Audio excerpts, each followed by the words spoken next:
আমরা ওই আমলের পক্ষে যেই আমল রসুল করেছেন, যে আমল রসুল করতে বলেছেন, যে আমল সাহাবীরা করেছেন, যে আমল সাহাবীরা করতে বলেছেন, আমরা ওই আমলের পক্ষে। যে আমল রসুল কখনোই করে নাই, রসুলের জামানায় কখনো হয় নাই, রসুলের সাহাবীরা করে নাই, তাবিঈনরা করে নাই, তাবিঈনরা করে নাই, আইম্মায়ে মুজতাহিদিন করে নাই, উলামায়ে হক্কানি করে নাই, এমন কোন আমল যদি আমাদেরকে কেউ করতে বলে, আমরা ওই আমলের পক্ষে। আমরা রসুলকে ভালোবাসি, জীবন দিয়ে ভালোবাসি, জীবনের চাইতেও বেশি ভালোবাসি। আমরা চাই কিয়ামতের ময়দানে রসুলের সঙ্গে আমাদের হাসর নাসর হোক। আমরা প্রত্যেকে চাই রসুলের শাফায়াত নিয়ে আমরা জান্নাতে যেতে চাই, প্রত্যেকে চাই। তো আমরা রসুলকে মহব্বত করি, তো মহব্বত এমন ভাবে মহব্বত করব যেই মহব্বতের ভিতরে সব আছে, নেকি আছে, রসুলের আদর্শ আছে। যেই মহব্বতে কোনো আদর্শ নাই, যেই মহব্বতে কোনো নেকি নাই, যেই মহব্বতে কোনো ভালোবাসা নাই, ওই মহব্বত আমরা করতে চাই। রব্বুল আলামিন যেহেতু আমাদেরকে একটু সুযোগ দান করেছেন, এই সুযোগটা শুধুমাত্র আল্লাহর ইবাদতের জন্য দিয়েছেন। তো আল্লাহ পাক রব্বুল আলামিন আমাদেরকে তার ইবাদতের জন্য কবুল ও মঞ্জুর করুন, সকলে বলি আমিন। আল্লাহ পাক রব্বুল আলামিন বলেন সূরাতুল হাসর 7 নম্বর আয়াতের শেষ অংশে আল্লাহ পাক রব্বুল আলামিন বলেন, ওমা আতাকুমুর রাসূলু ফাখুযু। হে দুনিয়ার মানুষেরা, তোমাদের নবী যাহা কিছু নিয়ে গেছে তোমাদের কাছে, যাহা কিছু বলেছে তোমাদের জন্য, ফাখুযুহু, সমস্ত জিনিসগুলোকে তোমরা ধরো। ওমা নাহাকুম আনহু ফান্তাহু, এবং যেই জিনিস তোমাদেরকে নিষেধ করেছে করা থেকে, ধরা থেকে, যাওয়া থেকে, ওই সমস্ত জিনিস করা থেকে, ধরা থেকে, বলা থেকে তোমরা বিরত হও। আর আল্লাহ পাক রব্বুল আলামিনকে ভয় করো, নিশ্চয় আল্লাহ তাআলার আযাব অত্যন্ত কঠিন। সূরাতুল বনী ইসরাঈলের যে আয়াতে কারিমা তেলাওয়াত করেছি, আল্লাহ পাক রব্বুল আলামিন বলেন, অকুল জাআল হক। হে নবী, আপনি বলেন হক যখন এসেছে, অকুল জাআল হক, যখন হক এসেছে বাতিল দূরীভূত হয়েছে, আলো যখন এসেছে অন্ধকার দূরীভূত হয়েছে, সূর্য যখন উঠেছে তো রাতের অন্ধকার দূর হয়েছে, সূর্য যখন উঠে গেছে মেঘ সরে গেছে। তার মানে কুল জাআল হক ওয়া যাহাকাল বাতিল, যখন আলো উদ্ভাসিত হবে, আলো আগমন করবে, তো অন্ধকার নিমিষেই সেই জায়গায় থেকে দূর হয়ে যাবে। আর অন্ধকার তো দূর হওয়ারই জিনিস, হওয়ারই কথা। তো আল্লাহ পাক রব্বুল আলামিন আমাদের নবী মুহাম্মদ রাসূলুল্লাহ সাল্লাল্লাহু আলাইহি ওয়াসাল্লামকে দুনিয়ায় যখন আগমন করবেন, দুনিয়ার পাঠানোর কিছুদিন আগেও মক্কার অবস্থা রাতের অন্ধকারের মতন ছিল। রাতের অন্ধকারে মানুষ যেরকম ভাবে কোনো কিছু দেখতে পায় না, অনুরূপ ভাবে মক্কার মানুষের অবস্থা এমন হয়েছিল যে তারা, তাদের দিলটা, তাদের অন্তরটা, তাদের সমাজটা কলুষিত হয়ে গিয়েছিল। যেই অপরাধের অপরাধী সকলেই অন্ধকারে নিমজ্জিত ছিল। আলোর সন্ধান দেওয়ার মতন কোনো লোক ওই জামানায়, ওই সময় ছিল না। তো আল্লাহর নবী যখন দুনিয়া আগমন করলেন, বলা হয়েছে নবীর আগমনটাই হলো, নবীর আগমনটা হলো অন্ধকার দূর হওয়ার কারণ। নবী যখন আগমন করেছেন তো আব্দুল মুত্তালিব, যেহেতু রাসূল আরবি সাল্লাল্লাহু আলাইহি সাল্লামের পিতা দুনিয়া থেকে আগেই চলে গেছেন, তা আব্দুল মুত্তালিব বলেন, গভীর রাত্রে আমি একটা আওয়াজ পাইলাম, শেষ রাত্রের দিকে আমি একটা আওয়াজ পাইলাম। তো আওয়াজ পেয়ে আমি ঘর থেকে বের হয়ে দেখি যে আকাশে সমস্ত ফেরেশতাগুলো জমিনে অবতরণ করেছেন। সব কেমন যেন আমার বাড়ির ভিতরে চলে আসছেন। তো আওয়াজ পাওয়া যাচ্ছে, আব্দুল মুত্তালিব ভয় পেও না এই আওয়াজ পেয়ে, এই আওয়াজের শব্দ শুনে তুমি ভয় পেও না, এটা সাধারণ কোনো মানুষ নয়, আখরি জামানার নবী হযরতে মুহাম্মদুর রাসূলুল্লাহ সাল্লাল্লাহু আলাইহি ওয়াসাল্লাম দুনিয়ায় আগমন করতেছেন। তো আব্দুল মুত্তালিব আমেনার ঘরে যাওয়ার বহু চেষ্টা করলেন। আব্দুল মুত্তালিব বলেন, আমি ঘরের দরজার ফাঁকা দিয়ে আমি আমেনাকে দেখতে পাইলাম। আমেনাকে বললাম, মা কি হয়েছে, কি ব্যাপার, তোমার ঘর এত আলোকিত কেন, কেন এত ঘরে আলোকিত, মনে হচ্ছে যে আসমানের সমস্ত তারকাগুলি তোমার ঘরের ভিতরে চলে আসছে। আরো অনেক কিছু জিজ্ঞাসা করলেন। মা আমেনা বলতেছেন, আব্বাজান আপনি একটু ধৈর্য ধরেন, আপনার একটা নাতি হয়েছে। তা বললেন, তাহলে আমার সহ্য হচ্ছে না, আমাকে দ্রুত আমার করে দাও। তা বললেন, না এখন দেওয়া যাবে না, ওর একটু কাজ আছে। হাদিস শরীফের ভিতরে, ইতিহাসের ভিতরে পাওয়া যায়, সিরাতে ইবনে হিশামের ভিতরে আসছেন, ওই সময় ফেরেশতারা আল্লাহর জান্নাতি পানি দ্বারা, জমজমের পানি দ্বারা, আবে হায়াতের পানি দ্বারা রাসূল আরবি সাল্লাল্লাহু আলাইহি সাল্লামকে গোসল করানো হচ্ছে। এই জন্য মা আমেনা বলতেছেন, আপনি একটু পরে নেন। তো আব্দুল মুত্তালিব বলেন যে আমার সহ্যই হইতেছে না, আমার ধৈর্য আমি ধরতে পারতেছি না।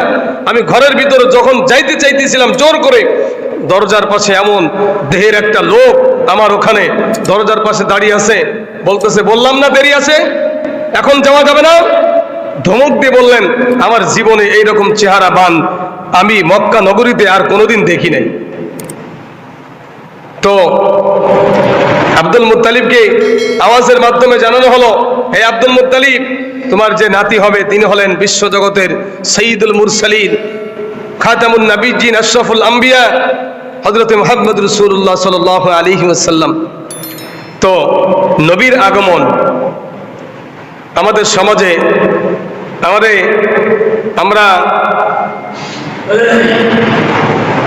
আমরা সবাই আবেগী লোক, কিছু বুঝে করি আর কিছু শুনে করি।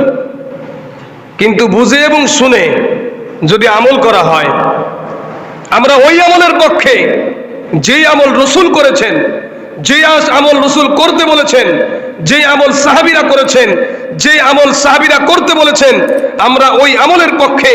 যে আমল রাসূল কখনোই করে নাই, রাসূলের জামানায় কখনো হয় নাই, রাসূলের সাহাবীরা করে নাই, তাবিঈনরা করে নাই, তাবিঈনরা করে নাই, আইম্মায়ে মুজতাহিদিন করে নাই, উলামায়ে হক্কানি করে নাই, এমন কোন আমল যদি আমাদেরকে কেউ করতে বলে, আমরা ওই আমলের পক্ষে। আমরা রাসূলকে ভালোবাসি, জীবন দিয়ে ভালোবাসি, জীবনের চাইতেও বেশি ভালোবাসি।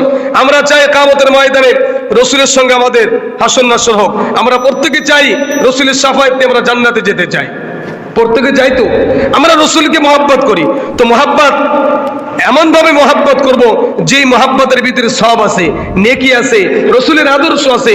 যেই মহব্বতে কোনো আদর্শ নাই, যেই মহব্বতে কোনো নেকি নাই, যেই মহব্বতে কোনো ভালোবাসা নাই, ওই মহব্বত আমরা করতে চাই না।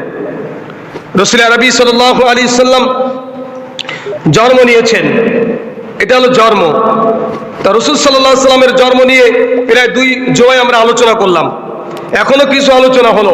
এই আলোচনার ভিতরে আমাদের আমলে জিন্দেগির ভিতরে কোনো কিছু নাই, শুধু বিশ্বাস করতে হবে রাসূল এইভাবে জন্মগ্রহণ করেছে, রাসূলের মুজিজা এরকম, এটা শুধু বিশ্বাস করতে হবে, আলোচনা করতে হবে, মানুষকে জানাইতে হবে রাসূলের সিরাত সম্পর্কে, রাসূলের মিলাদ সম্পর্কে মানুষদেরকে জানাইতে হবে।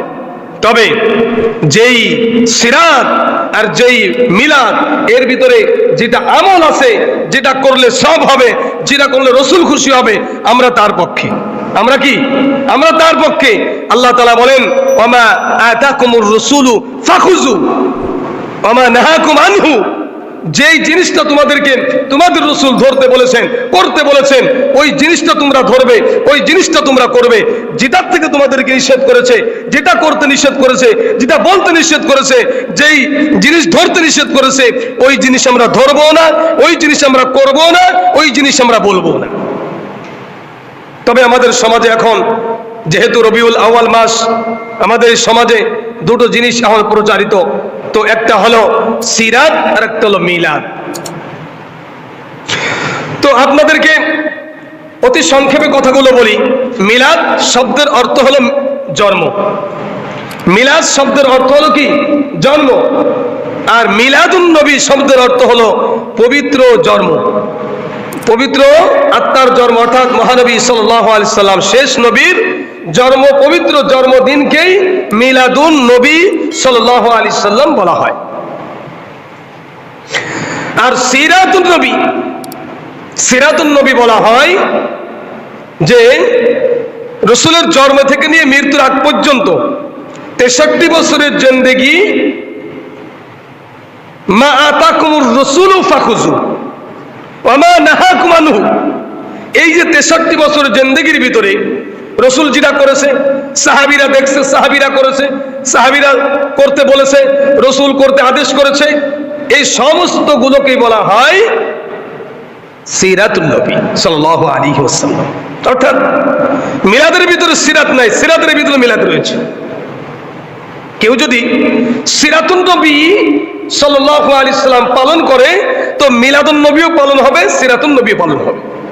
কিন্তু শুধুমাত্র কেউ যদি সিরাতুন নবী না পালন না করে মিলাদুন নবী পালন করে, তার জন্য শুধুমাত্র জন্ম আলোচনা হবে, তার রাসূলের আদর্শ কোনো কিছু তার ভিতরে হবে না। লাকাদ কানা লাকুম ফি রাসূলিল্লাহি উসওয়াতুন হাসানাহ, এই উসওয়াতুন হাসানাতুল রয়েছে সিরাতুন নবীর ভিতরে, মিলাদুন নবীর ভিতরে উসওয়াতুন হাসানাতুন নেই। উসওয়াতুন হাসানাহ এটা শুধুমাত্র সিরাতুন নবীর ভিতরে রয়েছে, মিলাদুন নবীর ভিতরে এই উসওয়াতুন হাসানাহ নাই। এখন এই যে 63 বছরের জিন্দেগির ভিতরে মাত্র 23 বছরের জিন্দেগি হলো সূরা, পুরা কোরআন শরীফ সূরা ফাতিহা থেকে নিয়ে সূরা নাস পর্যন্ত 63 বছর জিন্দেগির মধ্যে 23 বছরের জিন্দেগি হলো রাসূলের শুরু থেকে, অর্থাৎ কোরআনের শুরু থেকে নিয়ে শেষ পর্যন্ত হলো 63 বছরের জিন্দেগির মধ্যে মাত্র 23 বছরের জিন্দেগি।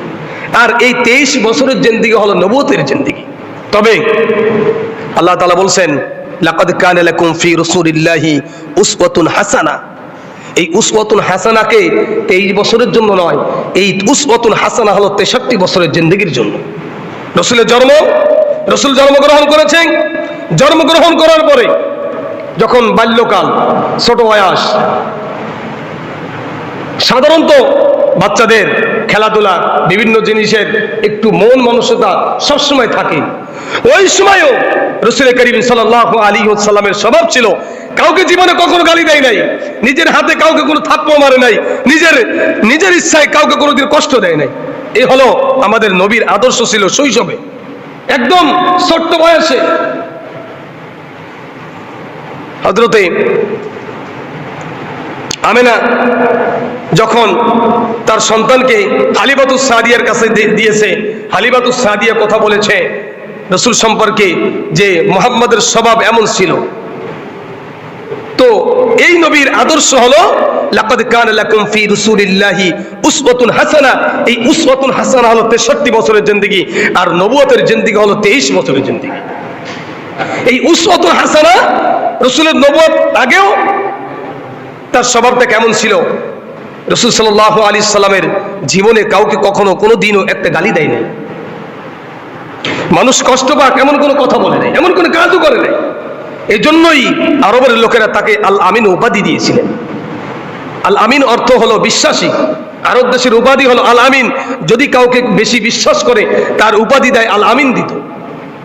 তো রাসূল সাল্লাল্লাহু আলাইহি সাল্লামের উপাধি এটাই ছিল যে রাসূল সাল্লাল্লাহু আলাইহি সাল্লামকে সবাই আল আমিন বলতো। তাহলে আল আমিন শব্দের অর্থ হলো বিশ্বাসী, তাকে সবাই বিশ্বাস করত। তো একটা মানুষকে সবাই বিশ্বাস করা এটা পসিবল নয়। তারপরও সেই নবীকে নবুয়তের আগে মানুষে এইভাবেই বিশ্বাস করেছে। তো সিরাতুন নবী সাল্লাল্লাহু আলাইহি সাল্লাম, রাসূলের জীবনীটাকে আমরা 4 ভাগে বিভক্ত করা হয়। ওলামা ইকরাম বলেছেন রাসূলের জীবনীটাকে 4 ভাগে বিভক্ত করা হয়েছে। একটা হলো মিলাদুন নবী, রাসূলের জন্ম, আর একটা হলো সিরাতুন নবী, রাসূলের জন্ম থেকে নিয়ে মৃত্যু পর্যন্ত আলোচনাকেই সিরাতুন নবী বলা হয়, যা আমাদের বলা হয়েছে খুযুহু ফাকুল্লু ওমা আতাকুমুর রাসূলু ফাখুযু, যেটাকে আমাদেরকে ধরতে বলেছেন। আরেকটা হলো সূরাতুন নবী, হুজুর সাল্লাল্লাহু আলাইহি সাল্লামের চেহারার আকৃতি, বডি, তার হাঁটা চলা ফেরা সব কিছু। আরেকটা হলো মুজিজাতুন নবী, হুজুর পাক সাল্লাল্লাহু আলাইহি সাল্লামের পক্ষ থেকে বিভিন্ন সময় বিভিন্ন মুজিজা অলৌকিক ঘটনাগুলো ঘটেছে, যিনি শুধুমাত্র নবী এবং রাসূল ছাড়া এই অলৌকিক ঘটনাগুলো আর কেউ ঘটাইতে পারে। যেরকম তিনি চাঁদকে দ্বিখণ্ডিত করেছেন, তিনি যেই বকরির কোনো দুধ ছিল না, বৃদ্ধ হয়ে গেছে বকরিটা, বকরির বয়সও নাই, বৃদ্ধ হয়ে গেছে, বাচ্চা তো নাই, স্তন শুকায় গেছে। রাসূল সাল্লাল্লাহু আলাইহি সাল্লাম সাহাবীদেরকে বললেন, যাও এই বাড়ির মহিলাকে বলো আমাদের জন্য একটু খাবার দিতে। মহিলা বললেন যে তোমাদের খাবার দেবার মতন আমাদের কাছে কোনো কিছু নাই। দেখলেন তার ঘরের ভিতরে একটা বকরি আছে। রাসূল বললেন, যাও বকরিটাকে নিয়ে আসো। মহিলা বলতেছেন যে বকরির কোনো দুধ নাই, অনেক আগেই শেষ হয়ে গেছে, আর বকরিটা অনেক বয়স হয়ে গেছে। বয়স হয়ে গেলেই যেরকম মহিলাদের বয়স বেশি হয়ে গেলে বাচ্চা কাচ্চা হয় না, গরু বাছুর এরকম ভাবে যদি বয়স বেশি হয়ে যায় তো ওই গরু, ওই ছাগল, ওই ভেড়া এরা আর বাচ্চা দিতে পারে না, সক্ষম না, বাচ্চা দিতে আর তার শক্তি থাকে না। তা মহিলা বলতেছেন যে এই বকরির তো কোনো মানে তার শক্তি নাই, বিরুদ্ধ হয়ে গেছে, বয়স শেষ হয়ে গেছে। রাসূল সাল্লাল্লাহু আলাইহি সাল্লাম বললেন, আপনি যদি অনুমতি দেন তাহলে আমরা তার স্তন থেকে একটু দুধ দহন করে আমরা পান করতে পারি। আল্লাহু আকবার। হুজুর সাল্লাল্লাহু আলাইহি সাল্লাম পিঠের পরে হাত দিছে। আল্লাহু আকবার। পিঠের পরে হাত দিছে, বকরির পিঠে হাত দেওয়ার সাথে সাথে বকরিটা সবল হয়ে গেছে, তার শক্তি ফিরে আসছে, তার স্তনে দুধ ভর্তি হয়ে গেছে। কিতাবের ভিতরে, ইতিহাসের ভিতরে পাওয়া যায় ওই বকরিটা যতদিন জীবিত ছিল কোনোদিন আর ওই স্তন থেকে দুধ কমে নাই। আল্লাহু আকবার। এটা রাসূল সাল্লাল্লাহু আলাইহি সাল্লামের মুজিজা ছিলেন। তো রাসূল সাল্লাল্লাহু আলাইহি সাল্লামের জীবনীটাকে 4 ভাগে বিভক্ত করা হয়েছে। মিলাদুন নবী, এই মিলাদুন নবী শুধু আমলের জিনিস, এই আলোচনার জিনিস, এর ভিতরে কোনো আমলি কোনো কিছু নাই। আর সিরাতুন নবী, এটা আলোচনারও বিষয়, আমলেরও বিষয়। এর ভিতরে রয়েছে আপনার আমার জিন্দেগি পরিবর্তনের নিদর্শন রয়েছে, এর ভিতরে রয়েছে উসওয়াতুল হাসানা, এর ভিতরে রয়েছে। তো রাসূল সাল্লাল্লাহু আলাইহি সাল্লামের জামানায় এই মিলাদুন নবী কি জিনিস এটা ছিল না, তবে হুজুর সাল্লাল্লাহু আলাইহি সাল্লাম মিলাদ পালন করেছে। হুজুর সাল্লাল্লাহু আলাইহি সাল্লাম মিলাদ পালন করেছে। যদি আমরাও ওই মিলাদ পালন করতে চাই তো তার পদ্ধতিতে করবেন নাকি মানুষের বলে দেওয়া বা মানুষের বানানো পদ্ধতিতে আপনারা এই মিলাদুন নবী পালন করবেন? নিশ্চয়ই আমরা রাসূল সাল্লাল্লাহু আলাইহি ওয়াসাল্লামের বলে দেওয়া তার আমলি জিন্দেগির মধ্যে বেছে বেছে তার এই মিলাদ পালন করেছে। আল্লাহর নবীকে জিজ্ঞাসা করা হয়েছে, ইয়া রাসূলুল্লাহ, ইয়া হাবিবাল্লাহ, আপনি সোমবারের দিন রোজা রাখেন কেন? হুজুর সাল্লাল্লাহু আলাইহি ওয়াসাল্লাম কয়েকটা কারণ বলেছেন, তার ভিতরে 1 নম্বর কারণ বলেছেন, আল্লাহ তাআলা সোমবারের দিন আমাকে নবুয়ত দিয়েছিলেন, সোমবারের দিন আল্লাহ পাক রব্বুল আলামিন আমাকে জন্ম দিয়েছিলেন, এই পৃথিবীর বুকে আমি জন্মগ্রহণ করেছি সোমবারের দিন, এজন্যই আমি সপ্তাহে সোমবারের দিন আমি রোজা রাখি। আমি রোজা রেখে আমি রাসূলের নিজের মিলাদ নিজেই পালন করি। বছরে একদিন খালি রাসূলের মিলাদ পালন করবেন, রাসূল করেছেন প্রতি সপ্তাহে একদিন, আর আপনি বছরে একদিন মিলাদুন নবী। সমস্ত ঈদের শ্রেষ্ঠ ঈদ ঈদে মিলাদুন নবী, সব ঈদের বড় ঈদ ঈদে মিলাদুন নবী। আসো একটু গান বাজনা করি, নাচ গান করি, একটু সিন্নি খাই, একটু খিচুড়ি রাঁধে খেয়ে চলে যাই, এই হলো মিলাদুন নবী। আর সিরাতুন নবী কি? ওই সিরাতুন নবী যদি হয় তোমার আদর্শ হতে হবে বিশ্বনবী মুহাম্মদুর রাসূলুল্লাহ সাল্লাল্লাহু আলাইহি ওয়াসাল্লামের জন্ম থেকে 40 বছর পর্যন্ত নবুয়তের জিন্দেগির আগ পর্যন্ত যেই জিন্দেগিটা ছিল, হায়াতে জিন্দেগির ভিতরে 40 বছর পরে তিনি নবুয়ত পাইলেন। এই 40 বছরে মক্কার ভিতরে থেকে তাদের মক্কার ভিতরে মানুষের সঙ্গে যেই ব্যবহার করেছেন, যেই আখলাক তিনি দেখিয়েছেন, ওই আখলাক রয়েছে আল্লাহর নবীর সিরাতের মধ্যে। সিরাতুন নবী যদি পালন করতে চাই, ওইখানে কোনো সিন্নি খাওয়া নাই, ওইখানে কোনো জিলাপি নাই, ওইখানে কোনো খিচুড়ি নাই, আনন্দ ফুর্তি নাই, ওইখানে হলো কষ্টের জিনিস। কারণ আল্লাহ তাআলা বলেছেন, লাকাদ কানা লাকুম ফি রাসূলিল্লাহি উসওয়াতুন হাসানাতুন লিমান কানা ইয়ারজুল্লাহ। ও দুনিয়ার মুসলমানেরা তোমরা শোনো, তোমাদের রাসূলের ভিতরে রয়েছে, তোমাদের রাসূলের ভিতরে রয়েছে, তোমাদের রাসূলের ভিতরে রয়েছে উত্তম আদর্শ। তোমরা যদি তোমাদের রাসূলকে ফলো করো, তাহলে তোমরা যদি তোমাদের রাসূলের সিরাতকে মানো, তাহলে তোমাদের আদর্শ হবে একমাত্র মুহাম্মদুর রাসূলুল্লাহ সাল্লাল্লাহু আলাইহি ওয়াসাল্লামের আদর্শ। এখানে আমল, এই জন্য এখানে কেউ আসে না। সিরাতুন নবী পালন করে না, বছরে সিরাতুন নবী পালন করো না, সিরাতুন নবী পালন করে না, মিলাদুন নবী নিয়ে টানাটানি।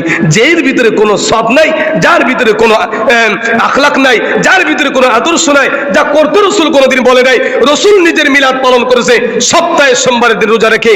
আমরাও আজ থেকে শপথ করি রসুলের এই সোমবারের দিন আমরা রোজা রাখবো।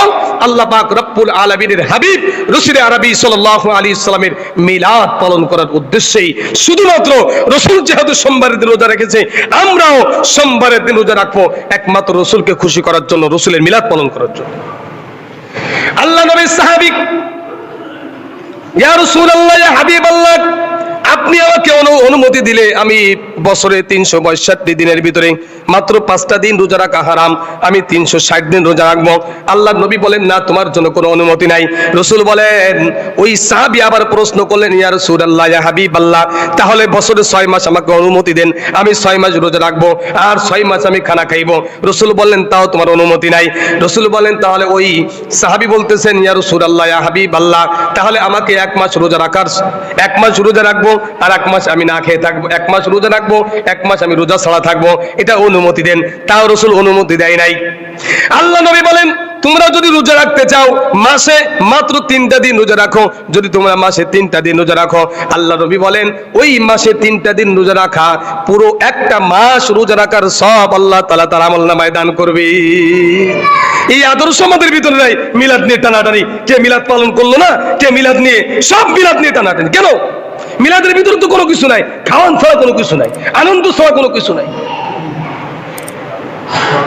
এই জন্য সুবিধাবাদ, সব সুবিধাবাদ। রসুলকে ভালোবাসি, রসুলের জীবন দিতে প্রস্তুত, কিন্তু যখন ডাক দেওয়া হয় কাউরে মাঠে পাওয়া যায় না। সব ঘরের ভিতরে বসে বসে বলে এই জিহাদ করা এই মুহূর্তে ঠিক নয়।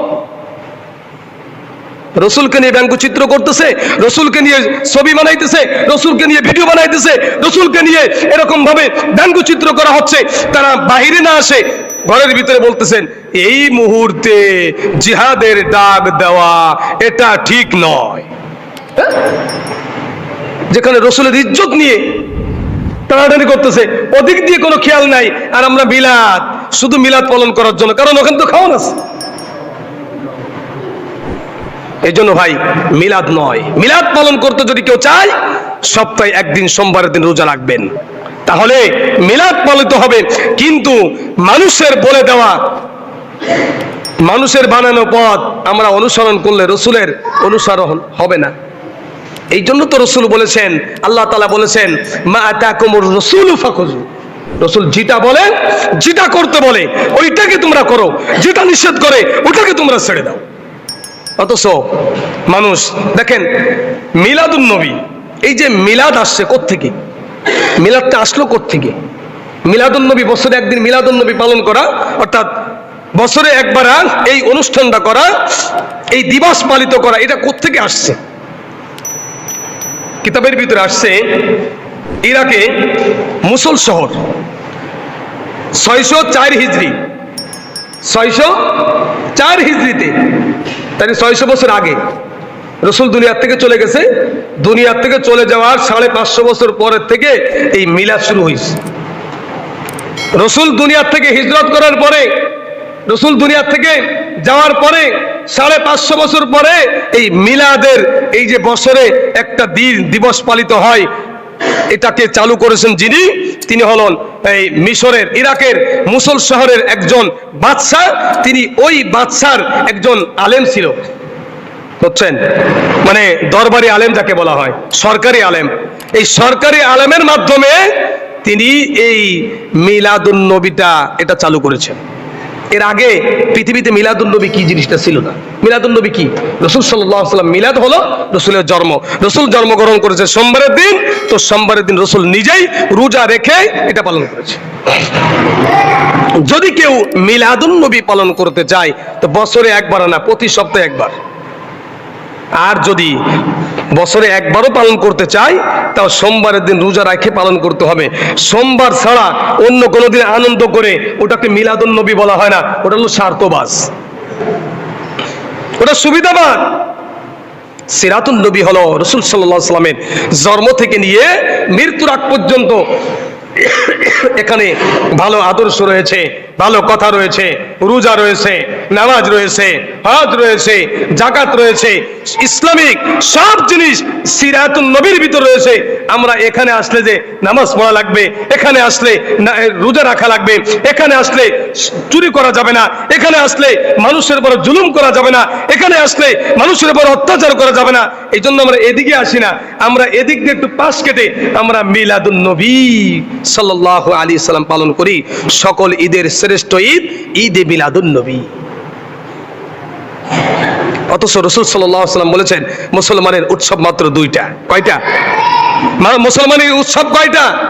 মুসলমানের উৎসব দুইটা, একটা হলো ঈদুল ফিতর আর একটা হলো ঈদুল আজহা। শাওয়াল মাসের প্রথম দিন অর্থাৎ রমজান রোজা রাখার পরে, রোজার পরে যে শাওয়াল মাসের চাঁদ উদিত হয়, পরের দিন সকালবেলা 2 রাকাত ওয়াজিব নামাজ আমরা ঈদগাহে যে আমরা পড়ি, একে ঈদুল ফিতর বলা হয়। আর কুরবানির জিলহজ মাসের 10 তারিখে আমরা কুরবানির ঈদ বলি। এই দুটো উৎসব ছাড়া মুসলমানের জন্য অন্য কোনো উৎসব পালন করা জায়েজ নয়। এমনকি মুসলমান যদি কেউ যদি কার মৃত্যুবার্ষিকী পালন করে, কেউ যদি তার জন্মদিন পালন করে, এটাও শরীয়তে হারাম, এটাও পালন করা জায়েজ নয়। জন্মদিন এবং মৃত্যুবার্ষিকী এটা হলো খ্রিস্টানদের প্রথা।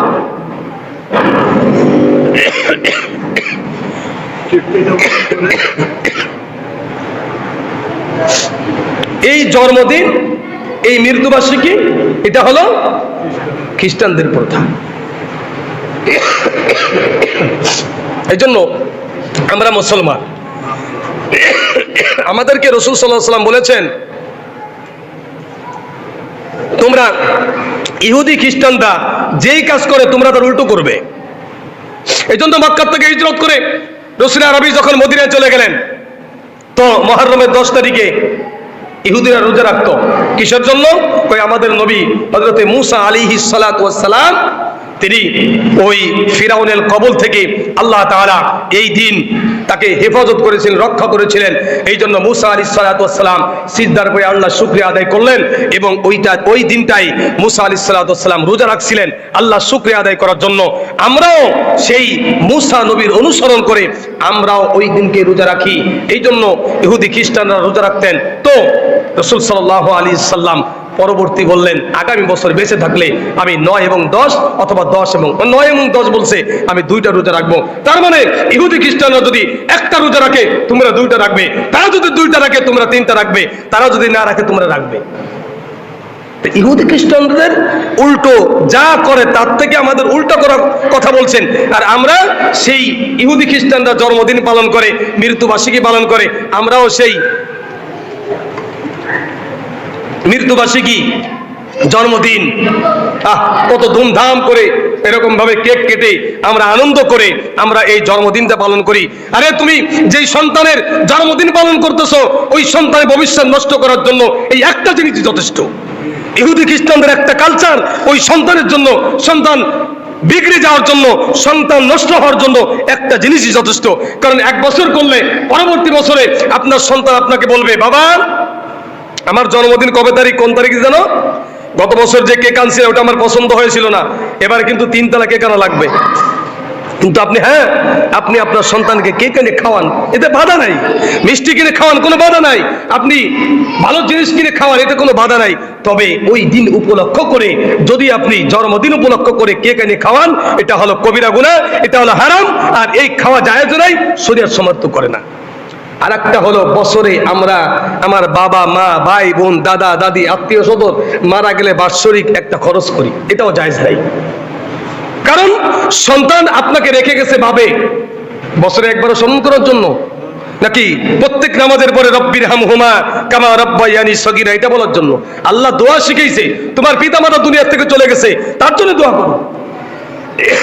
অথচ বছরে একবার হারাম টাকা উপার্জন করে 2টা গরু কিনে বাপ মার নামে কি করে দিলাম, বকশিশ করে দিলাম, খাওয়াই দিলাম। হুজুর খাওয়ানো তো সব, অবশ্যই সব, এতে কোনো সন্দেহ নাই। রাসূল সাল্লাল্লাহু আলাইহি সাল্লাম বলেছেন মান মাতা ইযা মাতাল ইনসান ইনকাতা আনহু আমালুহু ইল্লা মিন সালাস। এই তিনটার ভিতরে একটা খাওয়ান আছে, খাওয়ানো জায়েজ এবং সবের কাজ, তবে এই সব অস্থায়ী, কম স্থায়ী না। আপনি 50,000 টাকা খরচ করলে মিলাদ পড়াইলেন, বাপের নামে খরচ করলেন, 50 জন লোককে দাওয়াত দিলেন, 50 জনের ভিতরে 10 জন বলবে খাবারটা ভালো হয়েছে, 40 জন বলবে যে খাবারে লবণ হয় নাই, ঝাল বেশি হয়ে গেছে, গোস্ত কমতেছে, আরে এলো কিপটা, বাপের নামে খরচ করতে গোশ মনে রেখে দিতে ফিরেছি, বলবে কি বলবে না? আর আপনি যদি 10,000 টাকা খরচ করে মসজিদে আপনার বাপের নামে আপনার মায়ের নামে একটা জিনিস কিনে দিলেন, এই যতদিন ওই মসজিদটা থাকবে, যতদিন ওই মসজিদটা জিন্দা থাকবে জমিনে, ততদিন পর্যন্ত আপনার পিতামাতা ওই কবরে বসে বসে সব পাইতে থাকবে। আর আপনি সকালে খাওয়াইছেন, দুপুরে খাওয়াইছেন, রাত্রে কিন্তু সব পাইবেন না। দুপুরে খাওয়াইছেন, দুপুরে সব পাইবেন, এক বেলা খাওয়াইছেন, এক বেলায় সব পাইবেন, 2 বেলা খাওয়াইলে 2 বেলা সব পাইবেন, যে কয় বেলা খাওয়াইবেন ওই কয় বেলা সব পাইবেন, পরবর্তীতে সব পাইবেন না। কিন্তু যদি আপনি মসজিদে একটা ফ্যান কিনে দিলেন, মসজিদে একটা লাইট কিনে দিলেন, মসজিদে একটা এসি কিনে দিলেন, মসজিদে একটা মাইক কিনে দিলেন, মসজিদের একটা বক্স কিনে দিলেন, এই বক্সগুলো এই মাইকগুলো যতদিন স্থায়ী থাকবে, মসজিদে আজান হবে, ততদিন পর্যন্ত এই ব্যক্তি যার নামে দান করা হয়েছে ও কবরে বসে বসে সবের ভাগীদারি হতে থাকবে। এই জন্য মুসলমান ভাইরা, আমরা বাৎসরিক পিতামাতার জন্য আমরা শুধু বছরে একদিন খরচ করব এই নিয়ে নিয়ত না করি। আবার অনেক সময় জিজ্ঞাসা করে, হুজুর এই অমুক দিনই মিলাদ পড়া, অমুক দিন আমার বাপ মারা গেছে। আরে ভাই, ওই দিন করতে হবে এমন কোনো কথা না। সম্মানিত একটা মা দিন শুক্রবার, ওই দিন করেন না, রবিবারে করবেন, সোমবারে করবেন, মারা গেছে সোমবারই করতে হবে, 5 তারিখে মারা গেছে 5 তারিখই করতে হবে, এইটাই হলো বিদআত। আর বেদাতকে কুল্লু বিদআতিন দালালা ওয়া কুল্লু দালালাতিন ফিন্নার। রাসূল বলেন প্রত্যেক বেদাত গুমরাহ, আর প্রত্যেক গুমরাহটা আল্লাহ তাআলা তাকে জাহান্নামে টেনে, ওই গুমরাহ তাকে জাহান্নামে নিয়ে যাবে। এই জন্য মুসলমান ভাইরা, আমরা এই সমস্ত কাজ থেকে বেঁচে থাকি। তো রাসূল সাল্লাল্লাহু আলাইহি ওয়াসাল্লামের জন্ম এবং রাসূল সাল্লাল্লাহু আলাইহি ওয়াসাল্লামের সিরাত এবং মিলাদ। সিরাত হলো রাসূলের 63 বছরের জিন্দেগির আলোচনা, আর মিলাদ হলো রাসূলের জন্ম আলোচনা। জন্মের ভিতরে কোনো আমল, কোনো জিনিস নাই, মিলাদুন নবীর ভিতরে কোনো আমলই নাই, সিরাতুন নবীর ভিতরে মিলাদও রয়েছে এবং কি রাসূলের আখলাকও রয়েছে। এই জন্য আমরা মিলাদুন নবী পালন করব না, আমরা সিরাতুন নবীর পক্ষে। আমরা কিসের পক্ষে? আমরা সিরাতুন নবীর পক্ষে। যার পক্ষে থাকলে রাসূলের 63 বছরের জিন্দেগি একের ভিতরে সব, ওই যে একটা কথা বলে না, 5-এর ভিতরে সব আছে না একটা কথা, তো 1-এর থেকে 5, 5-এর ভিতরে 3 আছে, 5-এর ভিতরে 2 আছে, 5-এর ভিতরে 4 আছে, 5-এর ভিতরে 5 আছে। আচ্ছা, 3-এর ভিতরে কি 5 আছে? 3-এর ভিতরে 5 আছে, 4-এর ভিতরে 5 আছে। তো সিরাতুন নবী আর মিলাদুন নবী এরকম, যেরকম ভাবে 5-এর ভিতরে 4 আছে, সিরাতুন নবীর ভিতরে মিলাদুন নবী রয়েছে, মিলাদুন নবীর ভিতরে সিরাতুন নবী নাই। এই জন্য সুবিধাবাদ শুধু মিলাদুন নবী নিয়ে টানাটানি। সিরাতুন নবীর কাছে আসলে ফজরের নামাজ পড়তে হবে, সিরাতুন নবীর কাছে আসলে রমজান মাসে রোজা রাখতে হবে, সিরাতুন নবীর কাছে আসলে যাকাত দিতে হবে, সিরাতুন নবীর কাছে আসলে হক আদায় করতে হবে মানুষের, সিরাতুন নবীর কাছে আসলে সত্য কথা বলতে হবে, সিরাতুন নবীর কাছে আসলে মানুষের উপরে জুলুম করা যাবে না, সিরাতুন নবীর কাছে আসলে মানুষের উপর অত্যাচার করা যাবে না, সিরাতুন নবীর কাছে আসলে মানুষের জমি দখল করে বিক্রি করা যাবে না। এটা হলো সিরাতুন নবীর দাবি। আর মিলাদুন নবীর দাবি হলো একটু আনন্দ করো, একটু খাও দাও, ফুর্তি করো, দুনিয়াটা অনেক বড়। আল্লাহু আকবার। আমাদেরকে আল্লাহ তাআলা মিলাদুন নবীর থেকে হেফাজত করে সিরাতুন নবীর পক্ষে থাকার তৌফিক দান করেন। রাসূল আরবি সাল্লাল্লাহু আলাইহি ওয়াসাল্লাম জন্মগ্রহণ করেছেন, জন্মের আগেই তার বাবা দুনিয়া থেকে চলে গেছে। জন্মগ্রহণ করার পরে লাগাতার দাদার কাছে পালিত হচ্ছেন 6 বছর বয়স।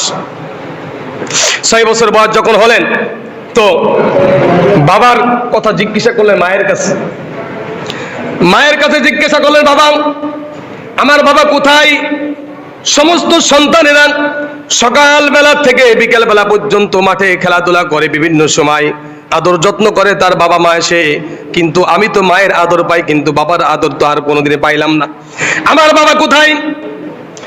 মা ওনার চোখ দিয়ে পানি বের হয়ে গেছে। 6 বছর বয়স, আল্লাহ নবী বিশ্ব নবী মুহাম্মদুর রাসূলুল্লাহ সাল্লাল্লাহু আলাইহি ওয়াসাল্লামকে সাথে নিয়ে তার একজন খাদেমকে নিয়ে মদিনার পথে রওনা হয়ে গেছে। মদিনার পথে হলো আমিনার বাবার বাড়ি, অর্থাৎ ভাইয়ের বাড়ি। বাবা তো দুনিয়া থেকে চলে গেছে। যাইতে যাইতে যাইতে যাইতে ইয়াসরিফ শহর, মদিনার আগার নাম ছিল ইয়াসরিফ। ওই শহরের ভিতরে যখন প্রবেশ করলেন, শহরের ভিতরে প্রবেশ করে একটা কবর দেখা যায়। ওই কবরটা হলো আব্দুল্লাহ। মা আমেনা ডাক দিয়ে বলেন, বাবা, এই যে কবরটা দেখা যায় এটা হলো তোমার বাবার কবর। আল্লাহ নবী, বিশ্ব নবী মুহাম্মদুর রাসূলুল্লাহ সাল্লাল্লাহু আলাইহি ওয়াসাল্লাম চোখে পানি নিয়ে কবরের পাশে গেলেন। আব্বা জানকে ডাক দিয়ে বল, আব্বা জান রে, আমি তো জীবনে তোমার কোনো ভালোবাসা আমি পাইলাম না। আমাকে তুমি দুনিয়ায় ছেড়ে তুমি আগেই তুই আমার থেকে চলে গেছো। আমি তোমার ভালোবাসা পাইলাম না, আমি তোমার আদর যত্ন পাইলাম না। ওখানে চোখের পানি ছেড়ে বিশ্বনবী ক্রন্দন করা শুরু করেছেন।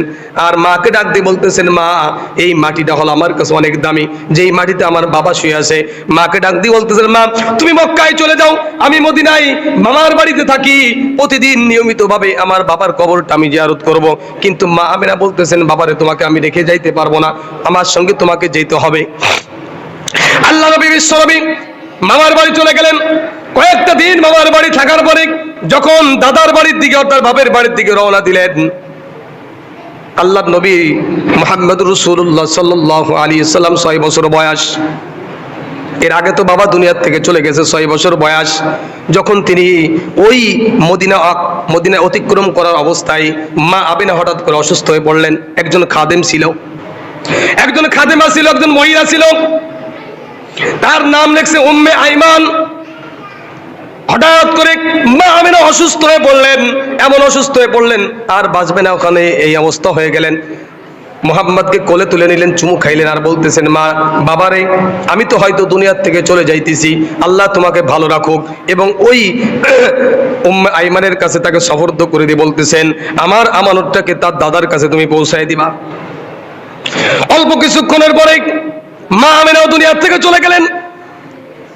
খাদেমা এবং তার সন্তান মুহাম্মদুর রাসূলুল্লাহ সাল্লাল্লাহু আলাইহি ওয়াসাল্লাম তার দাফন কাফন শেষে এবং ভারাক্রান্ত হৃদয় নিয়ে তিনি মদিনা থেকে মক্কার দিকে রওনা হয়ে গেলেন। যখন মক্কার ভিতরে পৌঁছায় গেলে আব্দুল মুত্তালিব যখন এই খবর শুনলেন যে মা আমেনাও দুনিয়ার থেকে চলে গেছে, মা আমেনাকে নিজের মেয়ের মতন ভালোবাসতেন, ইজ্জত করতেন, সম্মান করতেন। মুহাম্মদুর রাসূলুল্লাহ সাল্লাল্লাহু আলাইহি ওয়াসাল্লামকে কোলে তুলে নিলেন। আল্লাহ তাআলা বলেন, ওয়াজাদাকা আইলান ফাগনা, হে নবী, আপনাকে কিন্তু আমি অসহায় অবস্থায় পেয়েছি। দুনিয়া আসার আগে বাপ দুনিয়ার থেকে চলে গেছে, কিছু বুঝে উঠার আগেই মা দুনিয়ার থেকে চলে গেলেন। দাদার কাছে লালিত পালিত হলেন, কিন্তু বেশি দিন কিন্তু দাদার ছায়া আর তার মাথার উপরে থাকলো না। 8 বছর বয়সে দাদাও দুনিয়ার থেকে চলে গেলে। দাদা দুনিয়ার থেকে চলে যাওয়ার সময় তার ছেলে আবু তালিবকে ডাক দিয়ে বলতেছেন, আমার এই ধন, আমার সন্তানের কলিজার টুকরা, এটাকে তুমি হেফাজত করে রাখবে, একে তুমি ভালোবাসবে, একে তুমি মহাব্বত করবে, একে আদর যত্ন দিবে, একে কখনো কষ্ট দিতে দেবে না। তো আবু তালেব জীবনে কখনো রাসূল সাল্লাল্লাহু আলাইহি সাল্লামকে কষ্ট দেয় নাই, যদিও তিনি মুসলমান হন নাই। আবু তালেব মুসলমান হয় নাই, কিন্তু ভাতিজা মুহাম্মদকে জীবনে কখনোই তিনি কষ্টই দেয় নাই। আবু তালেব সংসারে অনেক লোক, কিন্তু কামাইয়ের লোক মাত্র একজন। সংসারটা জীর্ণশীর্ণ অবস্থায় চলে। মুহাম্মদুর রাসূলুল্লাহ সাল্লাল্লাহু আলাইহি ওয়াসাল্লাম চাচাকে ডাক দিয়ে বলতেন, চাচা যান, আপনি তো ব্যবসা বাণিজ্য করেন, আপনি আমাকে একটু কাজে লাগাইতে পারেন ব্যবসার জন্য। তিনি ব্যবসার জন্য কাজে লাগাইলেন। আবু তালেব মুহাম্মদুর রাসূলুল্লাহ সাল্লাল্লাহু আলাইহি ওয়াসাল্লামের ব্যবসার কৌশল দেখে আরবের মানুষরা সবাই হতভম্ব হয়ে গেল। এইটুক ছেলে ব্যবসা কি বোঝে, কিন্তু যেখানে যাই সেখানে বরকত আর বরকত, বরকত আর বরকত, বরকত আর বরকত। অল্প দিনের মধ্যেই মুহাম্মদ সাল্লাল্লাহু আলাইহি সাল্লামের ব্যবসার প্রতি এত আকৃষ্ট এবং এত অভিজ্ঞ, অল্প দিনের ভিতরে পুরো মক্কার ভিতরে ছড়িয়ে পড়লেন। একদিন আবু তালেব ব্যবসার জন্য দেশ বিদেশে বিভিন্ন জায়গায় মাল বিক্রি করার জন্য, এক দেশের থেকে মাল নিয়ে অন্য দেশে মাল বিক্রি করার জন্য, পাচার করার জন্য বা বিক্রি করার জন্য যায়। তো যাওয়ার সময় ভাতিজা মুহাম্মদ বলতেছেন, চাচা আমিও আপনার সাথে যেতে চাই, কিন্তু বয়স তো অল্প। বাবা তোমার যাওয়া লাগবে না, তুমি বাড়ি থাকো। কয় না, আমাকে নিতেই হবে। তো এমন জেদ ধরছে, যেহেতু কষ্ট দিব না, এই জন্য ভাতিজা মুহাম্মদকে নেওয়ার জন্য আবু তালেব রাজি হয়ে গেছে। দীর্ঘ 3 দিন পর্যন্ত সফর করেছে। সফর করতে করতে করতে করতে করতে করতে সন্ধ্যা হয়ে গেছে। একদিন সন্ধ্যার সময় একটা গাছের ছায়ায় তিনি যখন ওখানে তাঁবু গাড়লেন, তাঁবুর ভিতরে ওখানে গাড়লেন, তার পাশেই ছিল একটা ধর্মযাজক। ধর্ম পণ্ডিত বলা হয়, আগের জামানায় শিক্ষিত মানুষদেরকে ধর্মের পণ্ডিত বলা হতো, গুরু বলা হতো। তার পাশে ছিল একটা ধর্মযাজকের পাঠশালা। ধর্মযাজক ওইখানে শুধুমাত্র এই জন্য বসে আছে, তিনি তাওরাত কিতাব পড়েছে, ইনজিল কিতাব পড়েছে, জবুর কিতাব পড়েছে। তিনি পড়েছেন ওই কিতাবের ভিতরে কিছুদিনের মধ্যে বিশ্বনবী মুহাম্মদুর রাসূলুল্লাহ সাল্লাল্লাহু আলাইহি ওয়াসাল্লাম এই পথ দিয়ে অতিক্রম করবেন। শুধু সেই মুহাম্মদকে দেখার জন্য, শুধুমাত্র তার চেহারা দেখার জন্য, তাকে কাছে পেয়ে তাকে একটু চুমো দেওয়ার জন্য, তার সঙ্গে সাক্ষাৎ করার জন্য, নিজের জীবনটাকে ধন্য করার জন্য ওই ধর্মযাজক রাহেব ওই জায়গায় দীর্ঘদিন পর্যন্ত বসবাস করতেছে। শুধুমাত্র এই রাস্তা দিয়ে মুহাম্মদুর রাসূলুল্লাহ সাল্লাল্লাহু আলাইহি ওয়াসাল্লাম অতিক্রম করবে, তার সঙ্গে আমি দেখা করব, সাক্ষাৎ করব। হঠাৎ করে ওই ধর্মযাজক বারান্দার ভিতরে দাঁড়িয়ে আছে, একটা কাফেলা আসতেছে। কাফেলার মাথার উপরে দেখা যায় একটা মেঘখণ্ড এরকম ভাবে ছায়া দিতেছে। ছায়া দিতে দিতে দিতে দিতে যখন ওই কাফেলাটা ওই গাছের ছায়ার ভিতরে আসছে, গাছের কাছে আসার পরে বলতেছে আপনার এখানে একটু বিশ্রাম করব। ওই যে মেঘখণ্ড ওই গাছের ছায়ার উপরে, গাছের উপরে ওই মেঘখণ্ড দাঁড়িয়ে আছে। ধর্মযাজক যে আশ্চর্য হয়ে গেছে, এই যে নিদর্শনগুলো তাওরাতের ভিতরে পেয়েছি, যেই নিদর্শনগুলো জবুরের ভিতরে পেয়েছি, আমার তো সেই একটা নিদর্শন এখানে দেখা মনে হয়েছে। এই কাফেলার ভিতরে একজন আশ্চর্য একজন ব্যক্তি আছে, যিনি হলেন মুহাম্মদুর রাসূলুল্লাহ সাল্লাল্লাহু আলাইহি ওয়াসাল্লাম। ধর্মযাজক রাহেব এবার তার খাদেমকে ডাক দিয়ে বলতেছেন, যাও ওই কাফেলার কাছে যে বলো তোমাদেরকে আগামীকাল দুপুরবেলা আমার বাসার ভিতরে তোমাদের আপ্যায়ন হবে, খানা খানো হবে। দাওয়াত দিয়ে দিলেন। দাওয়াত পেয়ে সবাই খুশি। আবু তালেব হল ওখানের নেতা। আবু তালেবকে বললেন, আপনার সমস্ত সাথীদেরকে নিয়ে আগামীকাল দুপুর বেলায় আমার হযরতের বাসায় আপনাদের নাস্তা, আপনাদের খাবার। সবাই খাবার খাইতে গেলেন। মুহাম্মদুর রাসূলুল্লাহ সাল্লাল্লাহু আলাইহি সাল্লামকে গাছের কিনারায় ওখানে বসিয়ে রাখছেন। বললেন, মুহাম্মদ রে, এই যে আমাদের মাল সামান আছে এটাকে পাহারা দাও, আর তার মাথার উপরে ওই মেঘখণ্ডটা ছায়া দিতেছে। ধর্মগুরু রাহেব তিনি নজর করে দেখেন সবাই চলে আসছে, কিন্তু মেঘখণ্ড এখনো ওখানে, মেঘের খণ্ড এখনো গাছের উপরে আছে, কিন্তু কেউ তো দেখা যায় না। এবার আবু তালেবকে ডাক দিয়ে বলতেছেন, আপনার যত সাথী আছে সবাইকে খাবার খাইতে আসছে? কয় সবাই আসছে। আমার মনে হচ্ছে ওই গাছের কাছে কেউ আছে। কয় হ্যাঁ, আমার ছেলে মুহাম্মদ ওখানে আছে। আমার ছেলে মুহাম্মদ, ছেলে বলে সম্বোধন করছে। তো ধর্মগুরু রাহেব বলতেছেন, আশ্চর্যের ব্যাপার, আপনার চেহারার দিকে তাকাইলে এবার মুহাম্মদকে কয় ওই লোকটাকে নিয়ে আসো। যিনি আনছেন আবু তালেবকে বলতেছেন, আরে আজকের খাবারের আয়োজন শুধুমাত্র এই সন্তানের জন্য, আজকের খাবারের আয়োজন শুধুমাত্র এই বালকের জন্য। তোমাদের খাবার এমনি খাওয়াইতেছেন, এই বালককে দেখার জন্য আমি দীর্ঘ কয়েক বছর পর্যন্ত এই রাস্তার পাশে আমি সাধনা করতেছি শুধুমাত্র এই মুহাম্মদকে দেখার জন্য। আবু তালেবকে ডাক দিয়ে বলতেন, তোমার কি সন্তান? এটা হ্যাঁ। কয় না, এটা হতেই পারে না, কারণ তাওরাত কিতাবে পেয়েছি আখির জামানার নবী মুহাম্মদুর রাসূলুল্লাহ সাল্লাল্লাহু আলাইহি সাল্লামের জন্মের আগেই তার পিতা দুনিয়া থেকে চলে যাবে। জন্মের 6 বছর বয়সে তার মা দুনিয়া থেকে চলে যাবে। এটা আমরা তাওরাত কিতাবে পেয়েছি। আপনি দাবি করেন আপনার সন্তান। আবু তালেব বলতেছেন, না, সত্য কথা হলো এটা আমার ছোট ভাইয়ের সন্তান, আব্দুল্লাহর সন্তান। উনি সিজদায় পড়ে ক্রন্দন শুরু করেছে। আমি তাওরাত কিতাবে পেয়েছি আব্দুল্লাহর বেটা হবে মুহাম্মদ, আখিরি জামানার নবী হযরত মুহাম্মদুর রাসূলুল্লাহ সাল্লাল্লাহু আলাইহি ওয়াসাল্লাম।